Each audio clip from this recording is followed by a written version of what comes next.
আসসালামু আলাইকুম, সবাইকে ঈদ মোবারক। দেশে বিদেশে যে যেখান থেকে আমার এই ভিডিওটি দেখছেন সবাইকে নাইমিলি Facebook page, Naim Korea Facebook page এবং নাইম কোরিয়া ইউটিউব চ্যানেল থেকে আপনাদেরকে ঈদ মোবারক। তো আজকে ঈদের মতনই আরেকটা খুশির খবর নিয়ে আসছি। যেই যুদ্ধ শুরু হয়েছিল আমরা ভাবছিলাম ইরান তো শেষ, কিন্তু দিন শেষে আপনি আজকের এই রিপোর্টটা দেখলে বুঝবেন যে এই যুদ্ধে কিভাবে মার্কিন যুক্তরাষ্ট্র ইরানের কাছে নতি স্বীকারোক্তির পর্যায়ে চলে গেছে। এমনকি ইরানের কৌশলগত যে অবস্থান, আল্লাপাক ইরানকে বেশ কয়েকটা জিনিস দিছে, এর মধ্যে একটা হচ্ছে হরমুজ প্রণালী। আর সামরিক সক্ষমতা সেটা তো বলার অপেক্ষা রাখে না, যেই মেশিনারিজ একটার পর একটা নামাচ্ছে। অর্থাৎ ইরান মার্কিন যুক্তরাষ্ট্র এবং ইসরায়েলের বিরুদ্ধে তারা যেভাবে কৌশলগত অবস্থান নিয়েছে, তো সেই অবস্থানে এসে ইরানের উপর হঠাৎ করেই নিষেধাজ্ঞা মানে কি বলা হয় যে যা আছে সেটাকে শিথিল করার জন্য চিন্তা ভাবনা করছে ট্রাম্প। ভাবা যায় মেইন কারণ হচ্ছে হরমুজ প্রণালী। এই প্রণালীকে ব্যবহার করে বিশ্বব্যাপী তেলের শিপগুলো চলে সারা পৃথিবীর। তো ইরান করছে কি, বাংলাদেশ সহ কয়েকটা দেশের শিপকে ডিস্টারবেন্স না দিলেও যারা আপনার মার্কিন যুক্তরাষ্ট্রের সাথে কানেক্টিভ আছে তাদের জাহাজগুলোকে কিন্তু টার্গেট করছে। এমনকি দিন শেষে ন্যাটোর অনেক রাষ্ট্র এই তেলের ইস্যুতে তারা মনে করলেন যে আমেরিকার সাথে তারা অনেকটা দূরত্ব তৈরি করছে। ইভেন বেশ কয়েকটা ভাতৃপ্রতিম দেশ মার্কিন যুক্তরাষ্ট্রের তারাও কিন্তু একটু শিথিল অবস্থানে চলে গেছে। এমনকি এই যুদ্ধ নিয়ে দেশে বিদেশে নানান আলোচনা সমালোচনার জায়গায় তৈরি হয়েছে।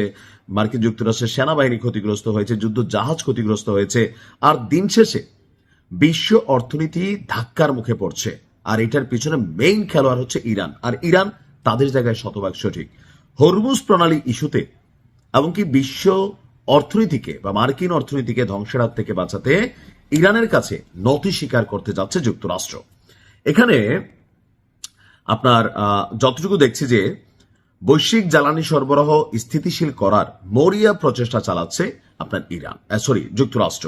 আর এক্ষেত্রে সমুদ্রে থাকা ইরানি তেলের উপর আরোপিত যে কঠোর নিষেধাজ্ঞা সেটাকে শিথিল করার ইঙ্গিত দিয়েছে। খোদ মার্কিন ট্রেজারি সেক্রেটারি স্কট বেইজেন্ট তিনি আপনার ফক্স বিজনেসকে দেওয়া এক সাক্ষাৎকারে আপনার এই তথ্য দিচ্ছে। তার বক্তব্য, যুক্তরাষ্ট্র তাদের সংরক্ষিত তেল মজুদ থেকেও বাজারে তেল ছাড়তে পারে। চলতি সপ্তাহের দিকে বলছিল যে ইরানি তেলবাহী ট্যাঙ্কারগুলো হরমুজ প্রণালী অতিক্রম করছে, যা বিশ্ববাজারে সরবরাহ ব্যবস্থায় সহায়তা করছে। এক্ষেত্রে ইরানের প্রতি যুক্তরাষ্ট্র একটি পজিটিভ অবস্থান নেবে। সম্প্রতি ইরানের সাউথ পার্স গ্যাস ক্ষেত্রে বড় ধরনের হামলা চালালেও ইরানও পাল্টা আঘাতে বিশ্বের বৃহত্তম তরলীগত প্রাকৃতিক গ্যাস কাতারের রাস লাফানকে ভাড়ায় আলছে। আমি নিউজটা করছি।